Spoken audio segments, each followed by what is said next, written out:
సాధారణంగా కుటుంబంలో భర్తనే భరించువాడుగా, పోషకుడుగా, యజమానిగా ఉంటాడు.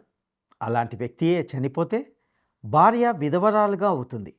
విధవరాళ్ళ పట్ల సంఘం యొక్క బాధ్యత, పాత్ర ఏమిటి? ఈ విషయాలను తెలుసుకుందాం.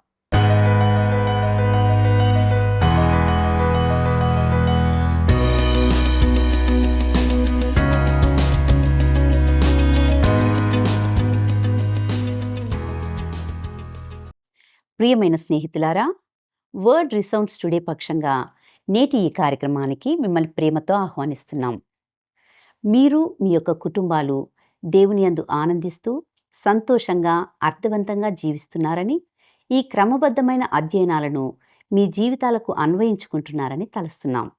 ఈనాటి పాఠంలో మనము సంఘములలో బాధ్యతలు నిర్వహించే పెద్దల యొక్క బాధ్యతలను గూర్చి, మరియు స్థానిక సంఘంలోని ఆయా గుంపులకు మరియు పరిచర్య చేసే వారికి మధ్య గల సంబంధమును గూర్చి తెలుసుకుంటాం. స్తుతించెదాని నామం దేవా అనుదినం స్తుతించెదాని నామం దేవా అనుదినం దయతో కాపాడినావు, కృపనే చూపించినావు. దయతో కాపాడినావు, కృపనే చూపించినావు. నేను మరువనేసు, నిన్నునే విడువనేసు. నిన్నునే మరువనేసు, నిన్నునే విడువనేసు. స్తుతించెదాని నామం దేవా అనుదినం.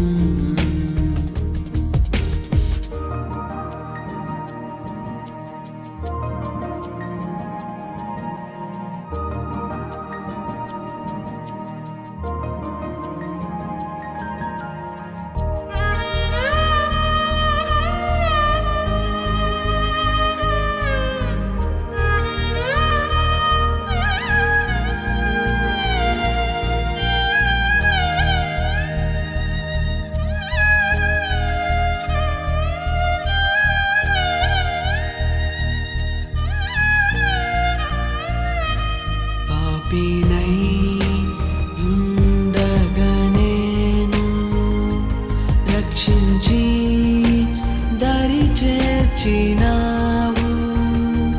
పాపినై ఉండగనేను రక్షించి దరి చేర్చినావు.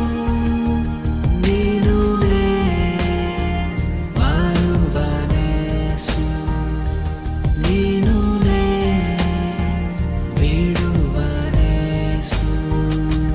నిన్నునే మరువనేసు, నిన్నునే విడువనేసు. స్తుతించెదాని నామం దేవా అనుదినం. సిలువే నాకు శరణం, నీవే నాకు మార్గం. సిలువే నాకు శరణం, నీవే నాకు మార్గం. నిన్నునే మరువనేసు, నిన్నునే విడువ. మహాగణుడును రక్షకుడునైన యేసుక్రీస్తు ప్రశస్తమైన నామంలో ప్రేమధార కార్యక్రమాలను క్రమంగా వీక్షిస్తున్న ప్రతి ఒక్కరికి శుభములు తెలియజేస్తున్నాం. నేటి మన ధ్యాన భాగంగా ఈనాటి పాఠంలో అపోస్తులుడైన పౌలు తిమోతికి వ్రాసిన మొదటి పత్రిక 5వ అధ్యాయము 4వ వచనం నుండి 25వ వచనం వరకు ధ్యానించుకోబోతున్నాం. గత పాఠంను మనము విధవరాలను సన్మానించే మాటతో ముగించుకున్నాం. పౌలు ఈ అంశాన్ని మరికొంత లోతుగా ఇందులో చర్చించబోతున్నాడు. ఇక తిమోతికి వ్రాసిన మొదటి పత్రిక 5వ అధ్యాయము 4వ వచనంతో ప్రారంభించుకుందాం. అయితే ఏ విధవరాలికైనను పిల్లలు గాని మనుమలు గాని ఉండిన ఎడల వీరు మొదట తమ ఇంటి వారి ఎడల భక్తి కనపరుచుకొనుటకు తమ తల్లిదండ్రులకు ప్రత్యుపకారం చేయుటకు నేర్చుకొనవలెను. ఇది దేవుని దృష్టికి అనుకూలమై ఉన్నది. ప్రియులారా, సంఘముగా సంఘ పెద్దలుగా ఆ విధవరాలికి పిల్లలు ఉన్నారా అని పరిశీలించాలి. వారు ఆమెకు మద్దతు ఇవ్వకపోవడానికి కారణమేమిటి? ఆమెకు మనమళ్ళు ఉన్నారా? ఎందుకంటే వారికి ఆమె పట్ల బాధ్యత ఉంటున్నది. ఇది దేవుని పద్ధతి, మరియు ఇది ఇప్పటికీ దేవుని పద్ధతి అని నేను భావిస్తున్నాను. ఇక తిమోతికి వ్రాసిన మొదటి పత్రిక 5వ అధ్యాయము 5వ వచనాన్ని గమనిద్దాం. అయితే నిజముగా అనాథ అయిన విధవరాలు ఏకాకి అయ్యుండి దేవుని మీదనే తన నిరీక్షణను ఉంచుకొని విజ్ఞాపనల యందును ప్రార్థనల యందును రేయింబగలు నిలుకడగా ఉండును. ప్రియులారా, ఒకవేళ సంఘంలో నిజముగా అనాథ అయిన విధవరాలు ఉంది, ఆమె అసలైన విధవరాలు, ఆమెకంటూ ఎటువంటి ఆధారం లేదు, ఆమెకు అక్కర్లు ఉన్నాయి, ఆమె భక్తిగల స్త్రీ మరియు ఆమె ప్రార్థిస్తుంది. ఆమె సంఘం మరియు కాపరి కోసం మాత్రమే కాకుండా తన కొరకు మరియు తన అవసరాల కోసం కూడా ప్రార్థిస్తుంది. ఆమెకు అలా ప్రార్థన చేసే హక్కు ఉంది. అయితే ప్రియులారా, అలాంటి ప్రార్థనలకు సమాధానం ఇవ్వడానికి దేవుడు మనల్ని ఉపయోగించుకుంటాడని నేను జ్ఞాపకం చేస్తున్నాను. ఇలాంటి విధవరాలిని మనము కనుగొన్నప్పుడు ఆమెకు సహాయం చేయాలని పౌలు ఎంతో స్పష్టంగా చెబుతున్నాడు.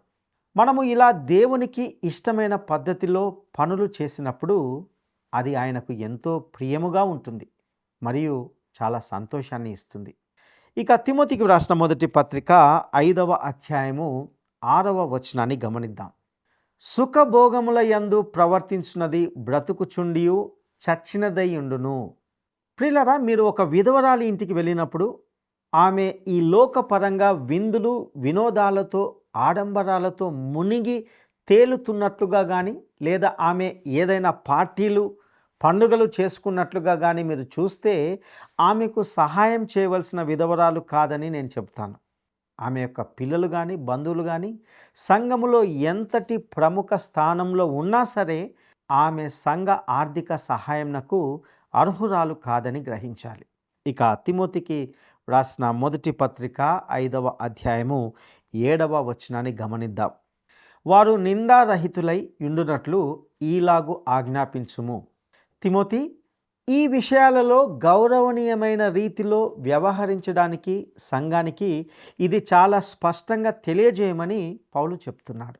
ఇక తిమోతికి వ్రాసిన మొదటి పత్రిక 5వ అధ్యాయము 8వ వచనాన్ని గమనిద్దాం. ఎవడైనను తన స్వకీయులను విశేషముగా తన ఇంటి వారిని సంరక్షింపకపోయిన ఎడల వాడు విశ్వాస్య త్యాగము చేసిన వాడై అవిశ్వాసి కన్నా చెడ్డవాడై ఉండును. నా ప్రియ స్నేహితులారా, ఈ విషయాన్ని దీనికంటే ఎక్కువగా ఎలా స్పష్టం చేయగలనో నాకు తెలియదు. ఒక విధవరాలిని ఆమె స్వంత రక్త బంధువులు, ఆమె కుటుంబం చూసుకోవాలి. ఒక వ్యక్తి తన వ్యాపారస్తుల సమావేశంలో ఎలాంటి సాక్ష్యం ఇచ్చినా, లేదా ఒక స్త్రీ సంఘంలో ఎలాంటి సాక్ష్యం ఇచ్చినా, ఒకవేళ వారు తమ స్వంత కుటుంబాన్ని చూసుకోకపోతే దేవుని ఎదుట వారికి ఏ సాక్ష్యం లేదు. వారు అవిశ్వాసుల కంటే ఘోరమైన వారు. లేఖనాలు ఇక్కడ చాలా స్పష్టంగా తెలియజేస్తున్నాయి. మీరు లేఖనాల్లో కొన్ని విషయాలు మర్చిపోయే అవకాశం ఉంది, కానీ దీన్ని మాత్రం మరవడానికి లేదు. ఇక తిమోతికి వ్రాసిన మొదటి పత్రిక 5వ అధ్యాయము 9-10 వచనాలను గమనిద్దాం. 60 ఏండ్ల కంటే తక్కువ వయసు లేక ఒక్క పురుషునికే భార్య అయి సత్క్రియలకు పేరు పొందిన విధవరాలు పిల్లలను పెంచి పరదేశులకు ఆతిథ్యమిచ్చి పరిశుద్ధుల పాదములు కడిగి శ్రమపడు వారికి సహాయము చేసి ప్రతి సత్కార్యము చేయబూనుకొనినదైతే ఆమెను విధవరాండ్ర లెక్కలో చేర్చవచ్చును. ప్రియులారా, ఇక్కడ లెక్కలో అంటే సహాయము పొందే విధవరాండ్ల సమూహము లేదా గుంపు అని అర్థం. ఎందుకు ఈ వయసు పరిమితి ఉంది? ఎందుకంటే ఆమె ఆ వయసు కంటే తక్కువగా ఉంటే ఆమె ఇంకా పని చేసి తనను తాను పోషించుకోగలదు. ఇక సత్క్రియలకు పేరు పొందిన అనే మాట ద్వారా పౌలు ఇక్కడ చెప్పేది ఏమిటంటే, ఆ విధవరాలు గతంలో ఎలాంటి వ్యక్తిగా ఉండేదో పరిగణించడం మంచిది. ఆమె జీవిత చరిత్రను పరిశీలించండి. ఎవ్వరు వచ్చినా గుడ్డిగా సహాయం చేయకండి.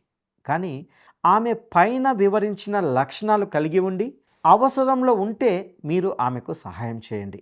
సంఘము ఈ ప్రాథమికమైన సరళమైన మౌలిక సూత్రాలకు తిరిగి వెళ్ళి ప్రస్తుతం మనం వింటున్న భావోద్వేగపూరితమైన అభ్యర్థనల నుండి దూరంగా ఉండాలని ఆశిస్తున్నాను.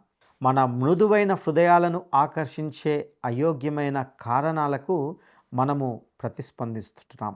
కానీ మన మధ్యలోనే ఉన్న నిజమైన అవసరాలు కలిగిన వారిని విస్మరిస్తున్నాం. మన సొంత సంఘాల్లో ఉన్న ఒంటరితనంతో బాధపడుతున్న విధవరాండ్రను మనము దర్శించకుండా తప్పించుకుంటున్నాం. ఆమె పిల్లలు దూరంగా వెళ్ళిపోయి ఉండవచ్చు లేదా మరణించి ఉండవచ్చు. అలాంటి సమయంలో ఆమెకు భౌతిక అవసరాలు కూడా ఉండవచ్చు. చాలాసార్లు సంఘం అలాంటి అవసరాలను విస్మరిస్తుంది. కానీ ఒక సంఘము తన విధవరాండ్రను సరిగ్గా చూసుకుంటే దాని సాక్ష్యం ఈ ప్రపంచం దృష్టిని ఆకర్షించకుండా ఉండదు అనేది నా అభిప్రాయం. సంఘము చేత సహాయం పొందే ఈ విధవరాండ్రు సంఘములో సేవకురాలుగా పరిచారకులుగా ఉండాలి.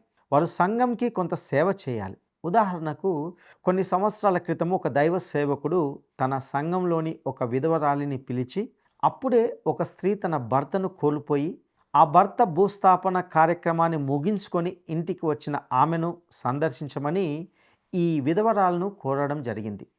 ఆ మరణం ఆ స్త్రీని కుటుంబం లేకుండా స్నేహితులు లేకుండా చేసింది.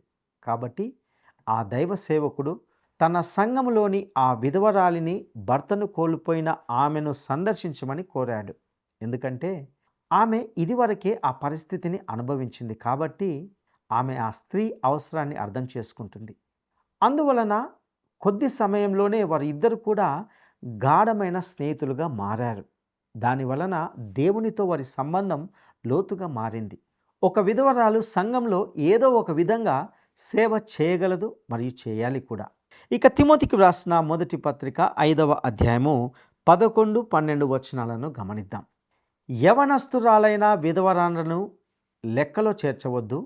వారు క్రీస్తునకు విరోధముగా నిరంకుశులైనప్పుడు తమ మొదటి విశ్వాస్యమును వదులుకొనిరను తీర్పు పొందిన వారై పెండ్లాడగోరుదురు. ప్రియులారా, యువ విధవరాండ్రు తిరిగి పెళ్లి చేసుకోవాలనుకోవడం సహజం, అది సరే.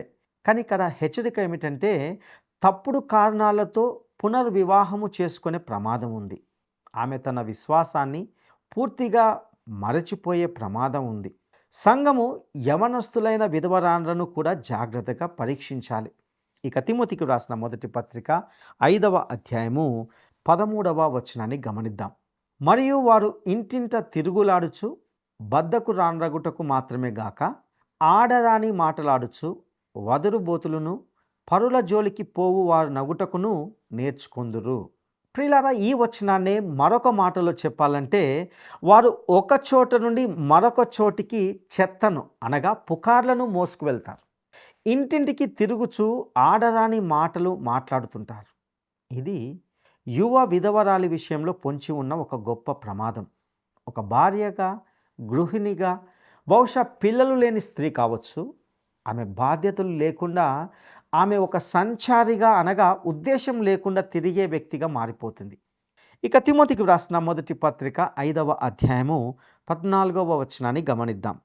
కాబట్టి యవన స్త్రీలు వివాహం చేసుకొని పిల్లలను కని గృహ పరిపాలన జరిగించుచు నిందించుటకు విరోధికి అవకాశం ఇయ్యకుండా వలెనని కోరుచున్నాను.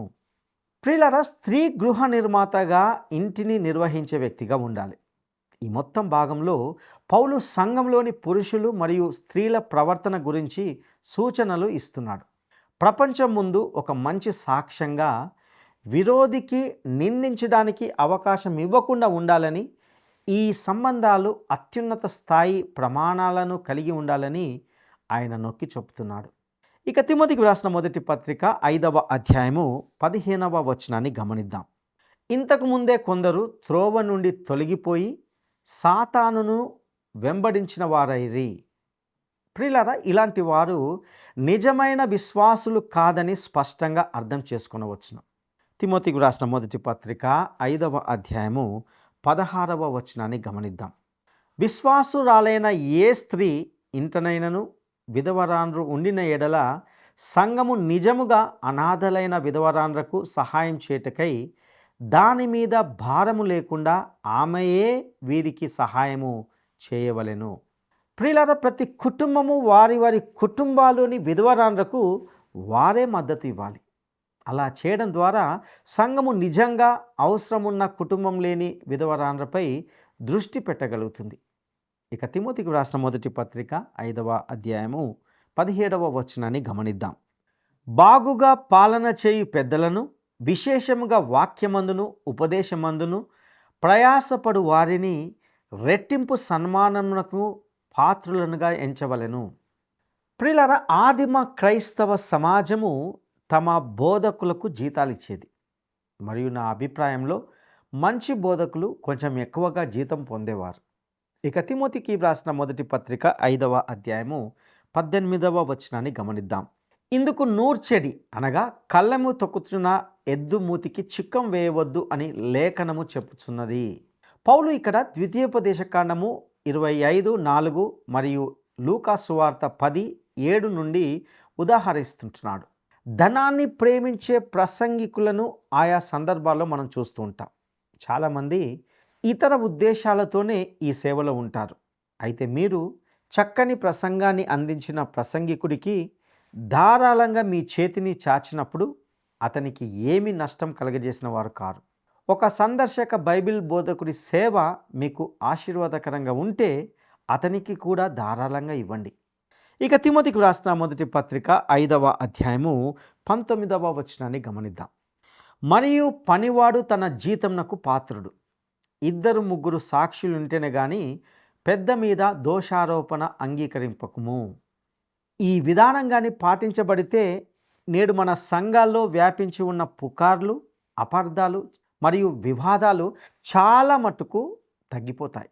పౌలు చెబుతున్నది ఏమిటంటే, పాస్టర్ కానీ సంఘ పెద్ద కానీ ఎవరైనా ఎవరి చెవిలోనైనా పుకార్లు చెప్పడాన్ని వారు తప్పకుండా తిరస్కరించాలి. ప్రజలు తమ ఆరోపణలను సాక్షుల ముందు నిరూపించగలిగి ఉండాలి. ముఖ్యమైన విషయం ఏమిటంటే, మాట్లాడే ముందు మీకు వాస్తవాలు తెలిసి ఉండాలి.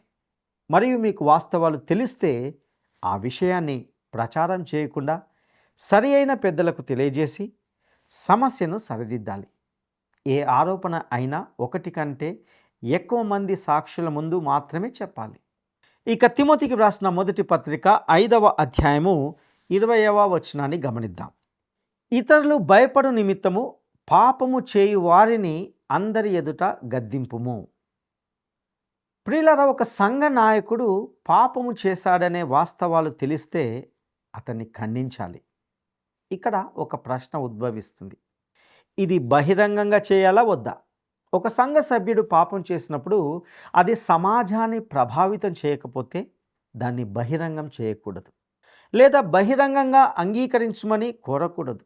అయితే సంఘ నాయకుడు, సంఘ పెద్ద పాపం చేసి అది సంఘానికి హాని కలిగించినప్పుడు అప్పుడు అతని పేరు పెట్టి చెప్పాలని భావిస్తున్నాను. కొన్నిసార్లు అతని పేరును సంఘ సభ్యుల జాబితా నుండి తీసివేయడానికి కూడా సమయం వచ్చి ఉండవచ్చు. సంఘ నాయకుల జీవితంలోని పాపము సంఘానికి గొప్ప హాని కలిగించగలదు.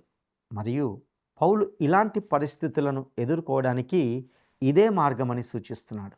ఇక తిమోతికి వ్రాసిన మొదటి పత్రిక 5వ అధ్యాయము 21వ వచనాన్ని గమనిద్దాం. విరోధ బుద్ధితోనైనను పక్షపాతముతోనైనను ఏమీయు చేయక నేను చెప్పిన ఈ సంగతులను గైకొనవలెనని దేవుని ఎదుటను క్రీస్తు యేసు ఎదుటను ఏర్పరచబడిన దేవదూతల ఎదుటను నీకు ఆనబెట్టుచున్నాను, లేక సాక్ష్యం ఇచ్చుచున్నాను. ప్రియులారా, తిమోతి సంఘములో అందరినీ సమానంగా చూడాలి. ఉదాహరణకు సంఘంలో ఒక ధనవంతుడైన అధికారి ఉండవచ్చు. అతడు కాపరికి మంచి సన్నిహితుడై ఉండి ఉండవచ్చు. బహుశా ఆ కాపరికి బట్టలు కొనిచ్చి ఉండవచ్చు, లేదా క్రొత్త కారు కొనడంలో సహాయం చేసి ఉండవచ్చు. ఆ కాపరి తన సంఘానికి అలాంటి వ్యక్తి సభ్యుడని గర్వంగా గొప్పగా చెప్పుకోవచ్చు. మరియు ఆ మనిషి దోషి అని స్పష్టంగా తెలిసినప్పటికీ అతనిపై ఏ ఆరోపణలు తీసుకురావాలని భావించకపోవచ్చు. ఇక్కడ పౌలు చెబుతున్నది ఏమిటంటే, సంఘములో మనము పక్షపాతము చూపించకూడదు. యాకోబు పత్రిక 2వ అధ్యాయంలో యాకోబు భక్తుడు కూడా ఇదే విషయాన్ని చెప్పాడు. ఇక తిమోతికి వ్రాసిన మొదటి పత్రిక 5వ అధ్యాయము 22వ వచనాన్ని గమనిద్దాం. త్వరపడి ఎవని మీదనైనను హస్త నిక్షేపణము చేయకుము, పరుల పాపములో పాలివాడవై ఉండకుము, నీవు పవిత్రుడుగా ఉండునట్లు చూచుకొనుము. మునుపు చదివినట్లుగా పరిచారకులను హస్త నిక్షేపణము చేయాలని గతంలో ఇదే తిమోతి పత్రిక 4వ అధ్యాయము 14వ వచనంలో గమనించాం. హస్త నిక్షేపణము అనేది ఆ పరిచర్యలో భాగస్వామ్యాన్ని సూచిస్తుంది.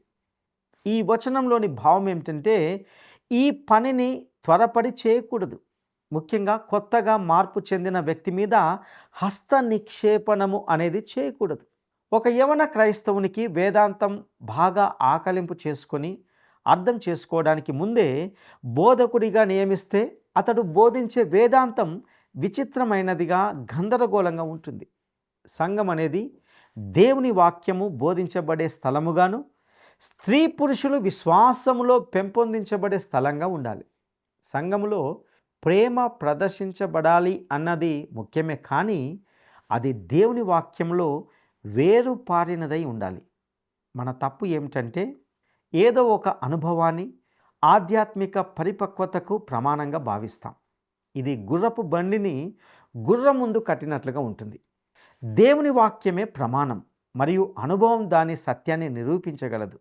బైబిల్లోని స్పష్టమైన బోధనకు విరుద్ధమైన ఏదైనా అనుభవం దేవుని నుండి కాదని మనము ఖచ్చితంగా తెలుసుకోవచ్చు. ఎఫెసీ ప్రాంతంలో అనేక యవనులు మార్పు చెందిన వారు ఉన్నారు.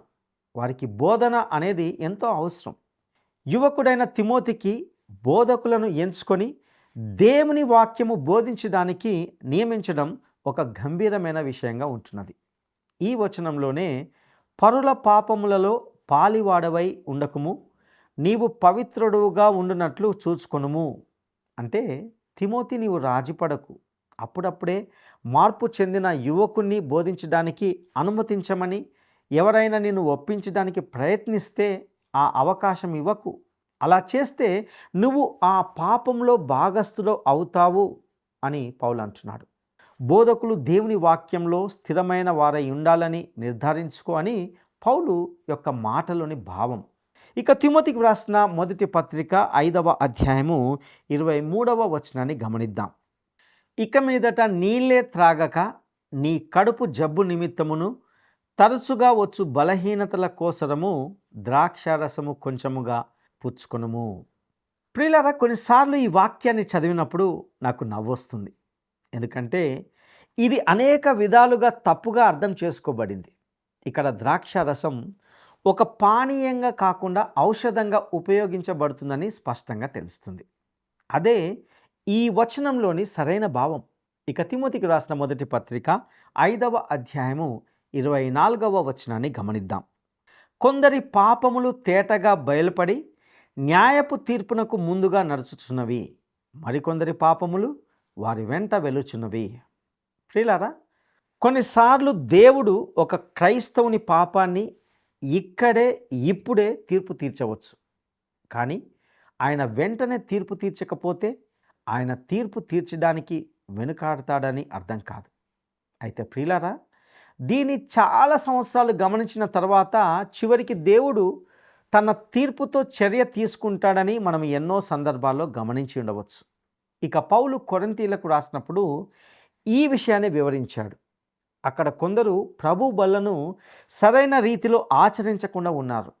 మొదటి కొరింథీ పత్రిక 11వ అధ్యాయము 30వ వచనంలో పౌలు అన్నాడు, ఇందువలననే మీలో అనేకులు బలహీనులను రోగులనై ఉన్నారు. చాలామంది నిద్రించుచున్నారు. కొందరు ఇప్పటికే దేవుని తీర్పును ఎదుర్కొంటున్నారని పౌలు చెప్పాడు. కొందరు నిజంగా అనారోగ్యంతో ఉన్నారు. మరికొందరు దేవుని తీర్పును బట్టి మరణించారు. 1 కొరింథీ పత్రిక 11వ అధ్యాయము 31వ వచనంలో పౌలు తన మాటలను కొనసాగిస్తూ ఇలా చెప్పాడు. అయితే మనలను మనమే విమర్శించుకొనిన ఎడల తీర్పు పొందకపోదుము. ప్రియులరా, ఒక క్రైస్తవుడు పాపం చేసినప్పుడు అతడు తనను తాను తీర్పు తీర్చుకోవచ్చు. ఇది కేవలం తన పాపం కోసము బాధపడడం మాత్రమే కాదు, అతడు దానితో తీవ్రంగా వ్యవహరించాలి.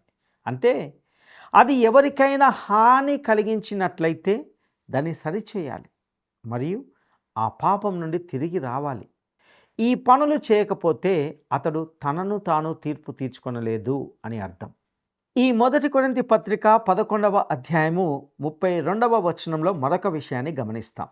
మనము తీర్పు పొందిన ఎడల లోకముతో పాటు మనకు శిక్షావిధి కలగకుండునట్లు ప్రభువు చేత శిక్షింపబడుచున్నాము. ప్రియులారా, లోకము కూడా ఈ పాపాలు చేస్తుంది. అయితే దేవుడు తీర్పు తీరుస్తాడు. ఒక క్రైస్తవుడు కూడా వాటితో ఏకీభవించడు. మిమ్మల్ని మీరైనా తీర్పు తీర్చుకోండి, లేదంటే దేవుడు మిమ్మల్ని తీర్పు తీరుస్తాడు.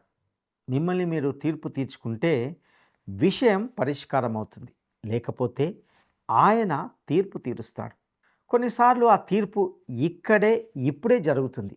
అలా కాకపోతే మీరు క్రీస్తు న్యాయపీఠం ముందు హాజరైనప్పుడు అది పరిష్కరించబడుతుంది. ఇక తిమోతికి రాసిన 1 పత్రిక 5వ అధ్యాయము 25వ వచనాన్ని గమనిద్దాం. అటువలే మంచి కార్యములు తేటగా బయలుపడుచున్నవి, బయలుపడనివి దాచబడనేరవు. ఇదే సూత్రము సత్క్రియలకు అనగా మంచి క్రియలకు కూడా వర్తిస్తుంది. కొన్నిసార్లు దేవుడు ఒక విశ్వాసికి ఈ జీవితంలోనే అతడు చేసిన మంచి పనులకు బహుమతి ఇస్తాడు. మరికొందరు తమ బహుమతి కోసం దేవుని సన్నిధిలో నిలిచి ఉండే వరకు వేచి ఉండాల్సి ఉంటుంది. ఇది చాలామంది క్రైస్తవుల విషయంలో అలాగే జరుగుతుంది. నా ప్రియ సహోదరుడా, సహోదరి, నీవు రక్షించబడిన విశ్వాసివైతే నీ విశ్వాస జీవితం ఎలా ఉంది? ఒకవేళ నీవు ఇంకా రక్షింపబడకుండా ఉన్నట్లయితే దేవుని తీర్పు ఉందని గ్రహించి క్రీస్తును నీ రక్షకునిగా స్వీకరించగలవు. అట్టి కృప దేవుడు నీకు దయచేయునుగాక. దైవాశీస్సులు.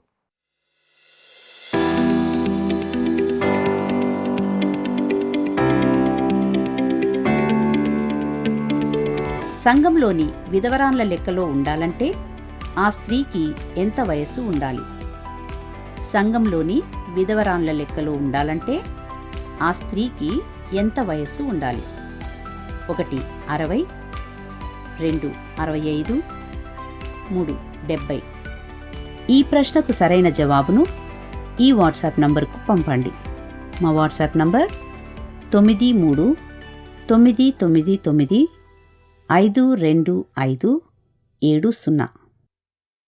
ఈ సందేశం ద్వారా క్రీస్తును కలిగి ఉన్న ప్రతి ఒక్కరూ ఎంతగానో ప్రోత్సహించబడి ఉన్నారని నమ్ముచున్నాం. క్రమంగా సందేశాలను వీక్షించండి. మరిన్ని లోతైన సత్యాలు తెలుసుకోవడానికి లేక మీ ప్రార్థన అవసరతలను తెలియచేయడానికి స్క్రీన్ మీద కనబడే ఫోన్ నంబర్తో మమ్మల్ని సంప్రదిస్తారు కదూ. దేవుడు మీకు తోడయుండునుగాక. ఆమెన్. ఈ కార్యక్రమం మీకు నచ్చిందా? అయితే వెంటనే మిస్డ్ కాల్ ఇవ్వండి. బహుమతి పొందే విజేత మీరే కావచ్చు.